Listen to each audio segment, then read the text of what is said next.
Try this. இது page number என்னன்னு பார்த்தோம்னா 39ல. Find the suitable value of m to get a sum of 9.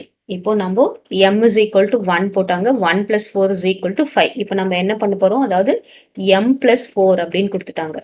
Now we are substituting m is equal to 2. 2 போட்டா என்ன வரும்? 2 plus 4 is equal to 6. So is it 9? No, this is not 9. இது no. Next m is equal to 3. அப்போ நம்ம m இருக்க இடத்துல என்ன போடணும்? 3. 3 plus 4 is equal to 7. This is equal to 9 இல்ல. அப்புறம் next 4 plus 4 is equal to 8. This is not equal to 9. இப்போ நம்ம என்ன பண்றோம்? 5 plus 4. m ஓட வேல்யூ 5. இங்க 4 கொடுத்திருக்காங்க. 5 plus 4 is equal to 9. So this is 9.